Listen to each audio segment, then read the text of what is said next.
Good morning, and welcome. It's Tuesday, June 2nd, 2026. I'm glad you're here. We have a lot of ground to cover today, from a deadly Ebola outbreak in the Democratic Republic of Congo, to a fragile ceasefire in Lebanon, to a blockbuster IPO filing that could reshape the technology industry. There are elections, diplomatic crises, a potato flood in Europe, and yes, we will be talking about socks and sandals. So let's get into it. We start in Central Africa, because there is a health emergency unfolding right now that deserves your full attention, and frankly, it hasn't been getting nearly enough of it. The Democratic Republic of Congo is in the middle of its 17th Ebola outbreak since the disease was first discovered there in the 1970s, named, in fact, after a river in the north of the country. But this one is different. This one is already the third largest on record, and health workers on the ground are warning that without urgent intervention, it could become the deadliest Ebola outbreak the world has ever seen. The epicenter is a remote gold mining town called Mongwalu, in northeastern Congo's Ituri province. New York Times chief Africa correspondent Declan Walsh spent time there, inside the Ebola ward itself, and what he found was deeply alarming. Picture this: a cramped, dilapidated hospital ward, a 5-year-old boy on a bare mattress, a tissue stuffed into his nose to stop the bleeding. Next to him, the body of a 21-year-old woman named Christiane Bahati, who had died 7 hours earlier but hadn't yet been taken away. Her relatives wailed just outside the doors. And here is the chilling part. Her body was highly contagious, yet almost nobody in that ward had any protection. Relatives walked in and out, bringing food and water to sick patients because the hospital had none to give. A few wore rubber gloves. Most had nothing at all. 7 hospital workers had already died. The hospital's own lab technician was sick. There were almost no test kits, no protective suits, barely any drinking water. Dr. Alex Bagol, a Congolese doctor working in the intensive care ward, looked at all of this, at the complete lack of basic protective equipment, and asked out loud, "This is the best we can do?" That question is worth sitting with, because the answer, right now, is essentially yes. Here is some important context. Most Ebola outbreaks, including the catastrophic 2014 West Africa outbreak, are caused by what's called the Zaire strain of the virus. There are now vaccines for that strain. But this outbreak is being caused by a different species entirely, the Bundibugyo virus. And there is no approved vaccine or treatment for Bundibugyo. The mortality rate can be as high as 50%. What makes this even worse is that it was caught extremely late. The outbreak likely started as far back as March. Doctors in Mongwalu were watching people die from a mysterious disease all through April. But the first officially identified Ebola case wasn't confirmed until May 15th. That's a gap of perhaps 6 weeks during which the virus spread virtually unimpeded. As of the most recent counts, there are at least 1,077 suspected cases and 246 suspected deaths. More than 400 of those cases are in Mongwalu alone, and it has already spread beyond Mongwalu. It has crossed into at least 2 other Congolese provinces, into neighboring Uganda, and potentially into South Sudan. Experts say the global risk remains low for now. It hasn't spread widely beyond this region, but that is cold comfort to the people living there. So why has the response been so slow? A few reasons. First, international aid capacity has been hollowed out. The United States Agency for International Development, USAID, has seen significant cutbacks, and surveillance systems that used to track these kinds of outbreaks have been severely reduced. Aid organizations are now starting to flow in, including Doctors Without Borders, which was literally erecting an isolation ward outside the hospital while Walsh was reporting there. But they are racing against a virus that has had a massive head start. There is also a deeply human dimension to this story that goes beyond logistics and supplies. Mongwalu missed the last Ebola outbreak in Ituri province, which ran from 2018 to 2020. So unlike some communities in Congo, people here don't have a shared memory of dealing with this disease. When mysterious deaths started piling up in April, and then foreign health workers arrived in protective gear, and then their loved ones went into the hospital and coffins came out, it was terrifying and confusing. Conspiracy theories spread fast. Some residents believe the outbreak was a money-making scheme cooked up by Congolese doctors and foreign aid groups. Others thought it was a curse. People were so frightened that when one prominent local Catholic preacher died of confirmed Ebola, his followers converged on the hospital demanding his body to hold a traditional funeral. The hospital director refused. He knew an unmanaged funeral would become a super-spreader event because bodies of Ebola victims are extremely contagious, and traditional burial customs here involve touching the dead. The crowd attacked him. His car was hit with stones. That night, more than 100 men, some carrying machetes, stormed the hospital trying to retrieve the body. Police fired warning shots. In the chaos, more Ebola patients fled their beds and disappeared into the town. This is the impossible situation health workers are navigating every single day. Traditional funerals are, according to health officials, one of the main vectors for transmission in this outbreak.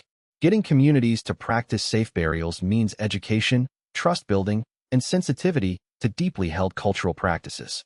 It is slow, painstaking work. And yet local volunteers, people who were farmers, gold miners, and traders just weeks ago, signed up with the Red Cross, underwent quick training, put on protective gear, and started going into communities, disinfecting bodies, persuading families to bury their loved ones safely. Walsh called it incredibly inspiring.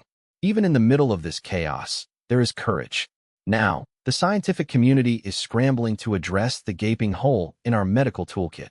There are simply no approved vaccines or treatments for Bundibugyo virus. Two major nonprofit organizations, CEPI and Gavi, have announced tens of millions of dollars in funding to fast-track vaccine development. 3 different vaccine approaches are now being pushed toward clinical trials. A VSV-based vaccine from a group called IVI, which already worked in animals. An adenovirus-based vaccine from the University of Oxford, the same group that made the AstraZeneca COVID vaccine. They say they could have doses ready for human trials within 1 to 2 months. And an mRNA vaccine from Moderna, using the same platform technology behind their COVID shot. The challenge is that even if these vaccines prove safe and effective, it will take months. Scientists are also looking at a couple of monoclonal antibody treatments that show promise against Bundibugyo. But one researcher at Vanderbilt University found what may be the most potent antibodies back in 2018 and hasn't been able to get funding to move them to clinical trials. Nobody has licensed them. The bigger lesson here, scientists say, is that we keep finding ourselves scrambling to develop treatments for pathogens that have been known for years because we only fund the research when there's a crisis. The Bundibugyo virus has been known since 2007. It caused 2 small outbreaks before this one. And yet here we are. There was a glimmer of hope in Walsh's reporting, though. That 5-year-old boy, Emmanuel Cyril, who had been bleeding when Walsh visited. By Friday, Emmanuel was sitting up and asking for toys. The bleeding had stopped. He hoped to go home soon. Let's hold on to that and move on. From the Congo to Lebanon, where there was a dramatic reversal yesterday after what had looked like an escalating confrontation. President Trump announced that Israel and Hezbollah have agreed to end their attacks on each other, and the Lebanese government confirmed that a new ceasefire between them was taking shape. This came just hours after both Israel and Iran had been signaling that the conflict was about to intensify. Prime Minister Benjamin Netanyahu had appeared ready to strike the southern outskirts of Beirut, specifically the Daya neighborhood, Hezbollah's stronghold in southern Lebanon. Thousands of residents had evacuated after an Israeli warning. And then, hours later, no strikes came. This situation remains fluid and fragile. The broader context here is the ongoing conflict between the United States, Israel, and Iran, what the Pentagon calls Operation Epic Fury, which began in earnest back in February. That war has shuttered the Strait of Hormuz, sent global energy prices soaring, and triggered a regional conflict. A ceasefire was declared in April, but sporadic strikes have continued on both sides, and the situation has repeatedly threatened to unravel. Yesterday's developments appear to be at least a temporary step back from the brink, but given the pattern of the last few months, it would be unwise to treat it as resolved. Now, let's turn to the technology industry, where there was major news out of Silicon Valley yesterday. Anthropic, the artificial intelligence company behind the Claude chatbot, has confidentially filed for an initial public offering. If that name sounds familiar, it's because Anthropic makes the AI model that powers this very podcast script. But let's set that aside and look at the business story, because it is genuinely significant. Anthropic was founded in 2021 by Dario Amodei and a group of researchers who had previously worked at OpenAI. In terms of valuation, it is currently the world's most valuable AI startup. Yes, it has surpassed even OpenAI, which it briefly leapfrogged last week with $65 billion in new financing that put its total valuation at $900 billion before that new capital is included. OpenAI's last valuation was $730 billion. Both numbers are staggering. What's driven Anthropic's explosive growth? Largely its focus on coding. Unlike OpenAI or Google DeepMind, which have built an array of consumer-facing products, AI browsers, image generation tools, commerce platforms, Anthropic has stayed disciplined and focused primarily on enterprise software tools and, above all, coding assistance. That bet appears to be paying off. The company's revenue run rate crossed $47 billion in May. One analyst put it bluntly, Anthropic didn't try to be everything. No browser, no image generation, no commerce layer. That discipline is now a $47 billion run rate. The IPO filing means Anthropic could theoretically go public as early as this fall, pending SEC review. It joins what could be a historic wave of tech IPOs this year, potentially including SpaceX and OpenAI. If all three go public, it could create what one report called a tsunami of investment and employee wealth, and could mint the world's first trillionaire in Elon Musk, who owns approximately 50% of SpaceX. Anthropic has also stressed its commitment to AI safety as a core part of its identity, though that identity has gotten more complicated recently. The Pentagon temporarily banned its technology from military systems earlier this year after the company sought to place some limits on what military and intelligence agencies could do with it. And Anthropic's latest model, called Mythos, which can identify and fix security vulnerabilities in software, has attracted significant attention from intelligence agencies. There is an interesting subplot here too. SpaceX, while competing with Anthropic in some senses, has also become a partner. Anthropic recently announced an agreement to use all the computing power at SpaceX's Colossus 1 data center in Memphis. That's over 220,000 AI chips, and the two companies are apparently exploring the possibility of building AI data centers in space. Speaking of AI and national security, there were two more stories on that front yesterday, both of them worth understanding together because they speak to the same underlying tension. The first, a new analysis of 6 years of Chinese procurement records shows that the People's Liberation Army has been openly seeking NVIDIA's artificial intelligence chips since 2019 and has continued to do so even after the U.S. government imposed export controls restricting semiconductor sales to foreign adversaries. The research was done by a platform called Wirescreen, which examined 3,800 procurement records related to high-end chips. They found more than 500 instances where various units of the Chinese military sought NVIDIA chips, either by name or technical specification. And these weren't obscure units. The technology was sought by branches of the military involved in nuclear simulations, offensive cyber attacks, and wargame planning. One particularly alarming detail: a Beijing-based military cybersecurity unit sought AI servers specifically equipped with NVIDIA chips to support a tool called Hashcat, software used for password cracking. NVIDIA's response has been to say that the numbers of chips involved fall well short of the 100,000 or more typically needed to run advanced AI systems, and that China has plenty of domestic chips for its military needs. But the analysts behind the report say the data shows directly and irrefutably that U.S. technology was equipping the Chinese military. This is now a live political battle in Washington. The Trump administration, which has generally been close to NVIDIA CEO Jensen Huang, approved the sale of NVIDIA's second-best chips to China in exchange for a cut of the revenue. But Republican lawmakers who are more concerned about military applications have introduced legislation that would strip the White House of sole authority over AI chip exports and require Commerce Department certification that chips wouldn't be used against the U.S. So you have a situation where, within the Republican Party, there's a real fight between the profit motive and national security concerns. It's a genuinely unresolved tension. The second AI in China story is even more unsettling. Researchers at Vanderbilt University have uncovered evidence that a Chinese company called Geej Networks, which sells a commercial version of China's Great Firewall, the censorship and surveillance infrastructure, has been working to develop AI-powered technology that could predict who might become a political dissident before they actually do anything.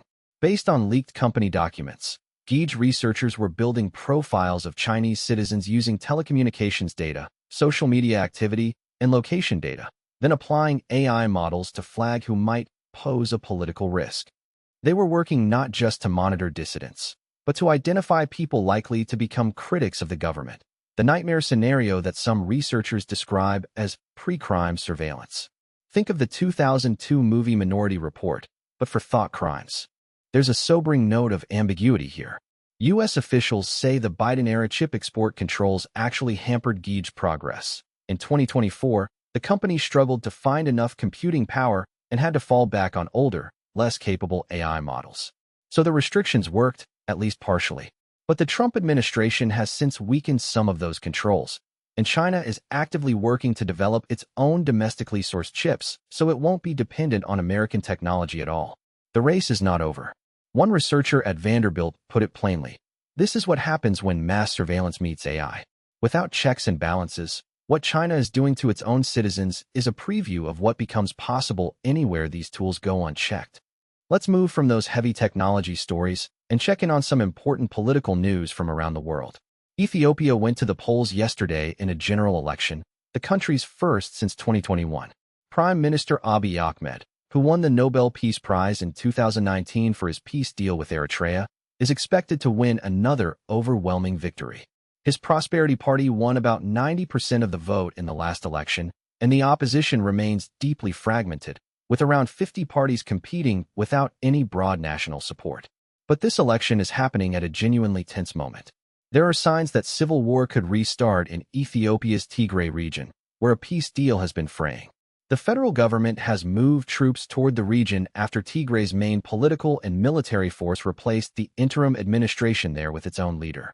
And separately, Abiy has been openly pushing for access to a Red Sea port, saying it's an existential need for this landlocked nation, which has badly inflamed relations with neighboring Eritrea. The nearest Eritrean port city is only about 40 miles across the border. So while the election's outcome is not in doubt, the questions it raises about Ethiopia's stability are very much unresolved. Over in Britain, yesterday brought a cascade of revelations from a document release that has been a running political headache for Prime Minister Keir Starmer. More than 1,500 pages of previously unpublished documents were released, related to the appointment and eventual firing of Peter Mandelson as Britain's ambassador to the United States. Mandelson, one of the most powerful figures in British Labour politics for decades, was fired from the ambassador role in September 2025 over the extent of his friendship with Jeffrey Epstein. Starmer later apologized to Parliament, saying, "I should not have appointed Peter Mandelson." The newly released documents include private text messages between Mandelson and senior Labour officials that make for quite a read. In one WhatsApp exchange, Mandelson described Starmer's Downing Street as beleaguered and bereft and said it needed complete revamp and infusion of purpose and confidence. He wrote that key staff don't really know what Keir thinks or wants. In fact, most of them don't think Keir knows what he wants. There are also glimpses into the more performative side of diplomacy. A series of emails in which Foreign Office officials discussed finding a gift for President Trump that would mean the most to the president, specifically a red leather dispatch box, like the ones British ministers carry official government papers in, but inscribed with President of the United States. Apparently, the Trump administration had specifically requested it. Starmer did eventually present such a box to Trump during his state visit to Britain last September. Mandelson is currently under criminal investigation on allegations of misconduct in public office, specifically that he passed confidential government information to Epstein during a previous period in government back in 2009 and 2010. He has denied criminal wrongdoing and says he is cooperating with police. He was arrested and released on bail in February and has not been charged. While we're talking about Britain, there's another story out of London that's sparked debate about free speech. The British government yesterday denied entry to two prominent American political commentators, Cenk Uygur, the founder of the Young Turks, and Hasan Piker, who is Uygur's nephew and runs his own popular social media channel. Both were due to speak at events in Britain this week. The British Home Office said their travel authorizations were cancelled because their presence may not be conducive to the public good, citing their potential risk to British society. The statement did not specify what that risk was or what views triggered the decision. Both Uygur and Piker said on social media that they were being barred because of their vocal criticism of Israel. Piker had been scheduled to speak at the South by Southwest London Festival. Uygur was planning to speak in Oxford. This is happening in a fraught context. Britain has been grappling with rising levels of anti-Semitism, and the government is also navigating debates about free speech that intensified after anti-immigrant riots in 2024 led to jail sentences for inflammatory social media posts. In April, the rapper Ye, formerly Kanye West, was denied entry to Britain over his history of anti-Semitic comments. Supporters of yesterday's decision say it is consistent with that approach. Critics on both the left and right, including former Labour leader Jeremy Corbyn and Zach Polanski of the Green Party, called it an attack on free expression. Britain notably does not have a First Amendment equivalent, though it is bound by European Convention on Human Rights free speech protections. In Denmark, there was a more pleasant political development yesterday evening. Prime Minister Mette Frederiksen finally formed a new government after more than 2 months of post-election negotiations, which were the longest in Danish history. Frederiksen's Social Democrats had their worst election result in a century back in March, winning just 22% of the vote. The opposition was fragmented among more than a dozen parties and couldn't coalesce around an alternative. So despite diminished popularity, many Danes say they find her arrogant and are tired of her. She is set to lead her 3rd term. If she completes it, she will become Denmark's longest-serving prime minister since World War II. She has become a well-recognized figure internationally for standing firm against President Trump's repeated claims that the United States needs to take over Greenland, which has been part of the Danish kingdom for over 300 years. Analysts say that resistance to Trump's Greenland ambitions actually helped her party avoid an even worse election result. The announcement was delivered in a moment of unintentional elegance.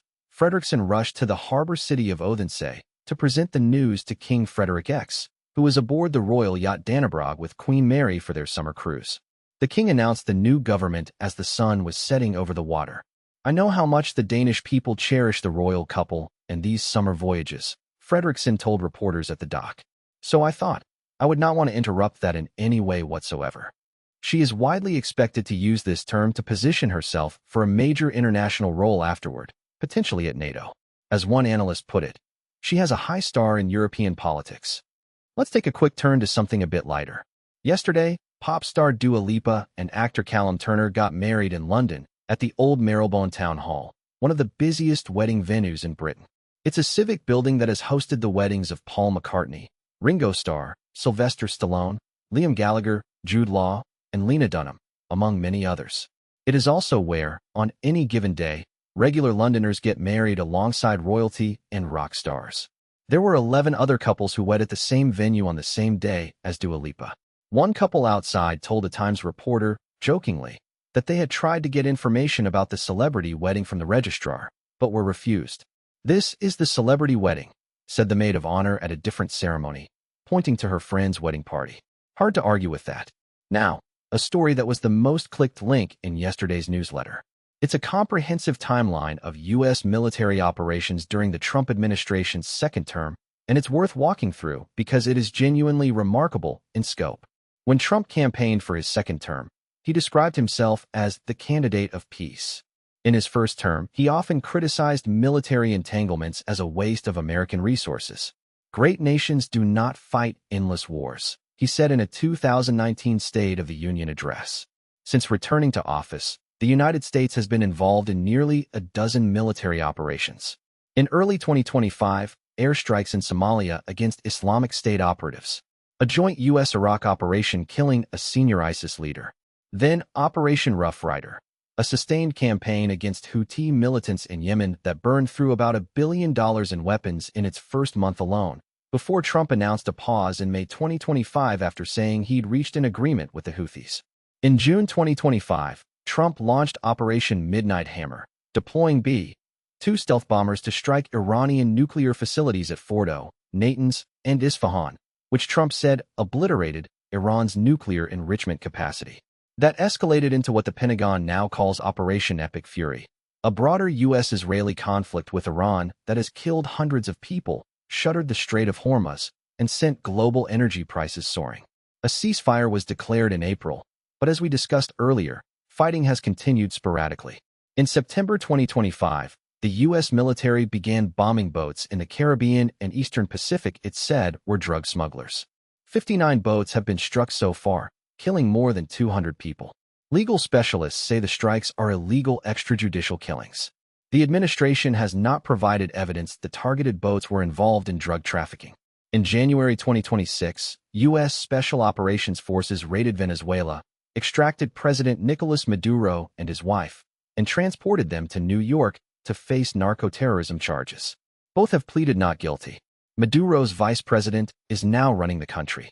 Most recently, a joint U.S.-Nigerian commando raid killed a high-ranking ISIS leader in Nigeria, followed by additional airstrikes.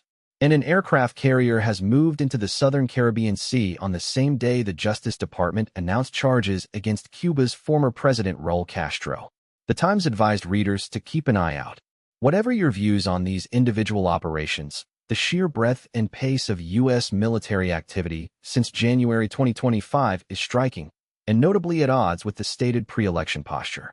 Let's shift to Europe, where farmers are facing a crisis of abundance. In Belgium, the world's biggest exporter of frozen French fries, the price of potatoes on the spot market has been sitting at exactly €0 per metric ton for months. 3 years ago, it was nearly €600. Europe is drowning in potatoes. There is a surplus of 5 million metric tons of the type used for fries, the result of a perfect storm, a record-breaking harvest last year. Just as American tariffs were hitting European exports to the U.S., and Asian competitors were undercutting on price, and the war in Iran was making energy and refrigeration more expensive while blocking shipping lanes to major Middle Eastern markets. Qatar, the UAE, Saudi Arabia, which are among the biggest consumers of frozen fries. One Belgian farmer, Chris de Yeer, had 1,000 tons of potatoes stacked 15 feet high in a warehouse. Even offering them for a couple of euros per ton, no one would buy. So he dumped the entire crop, enough potatoes to make 200 million French fries, back into his fields. It cost him €160,000 in losses. This year he planted just 17 acres instead of his usual 170.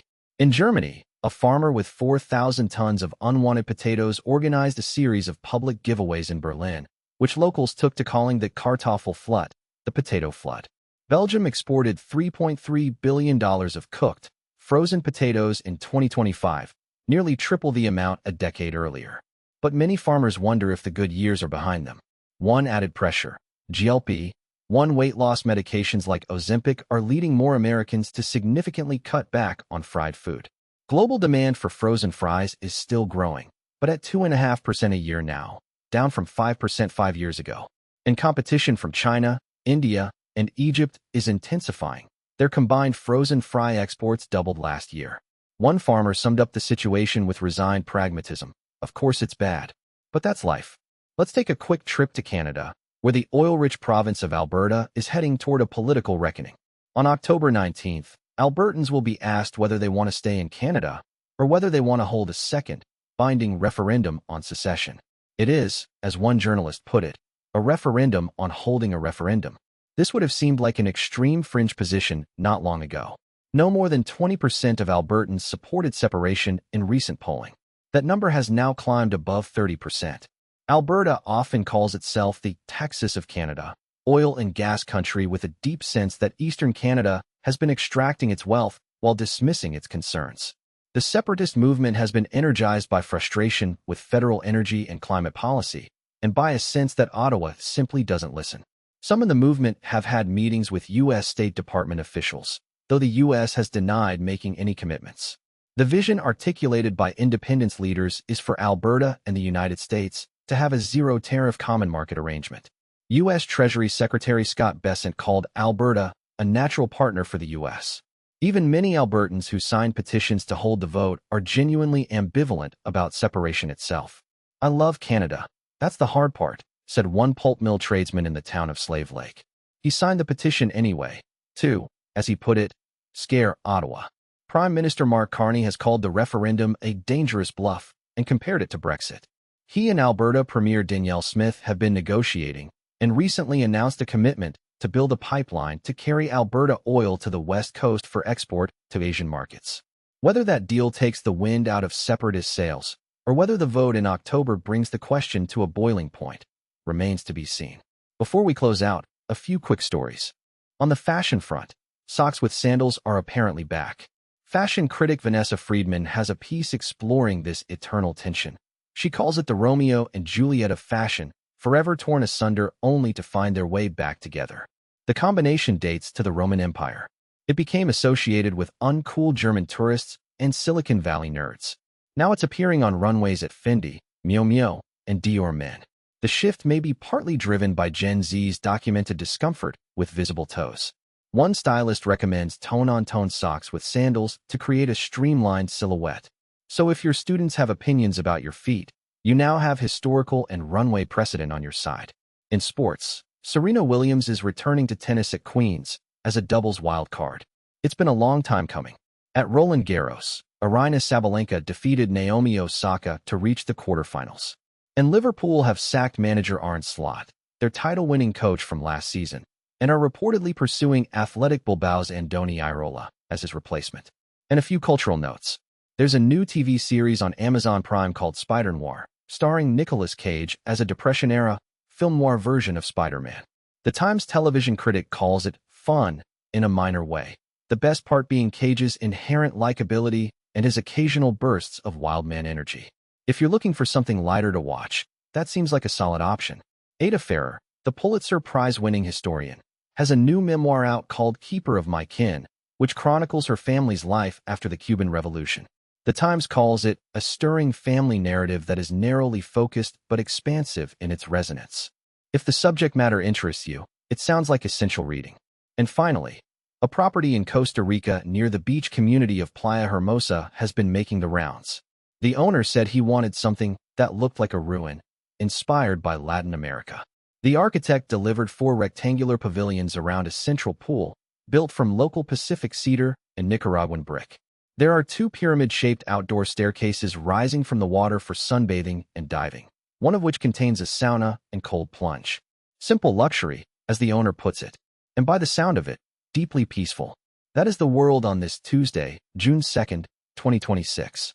The story I want to leave you with is the one we started with, a 5-year-old boy named Emmanuel Cyril, sitting up in an Ebola ward in the Democratic Republic of Congo, asking for his toys. The bleeding had stopped. He hoped to go home soon. In the middle of an overwhelmed hospital, conspiracy theories in the streets, and a virus that has had a 6-week head start, that small piece of hope matters. Stay curious, stay informed, and I'll see you tomorrow.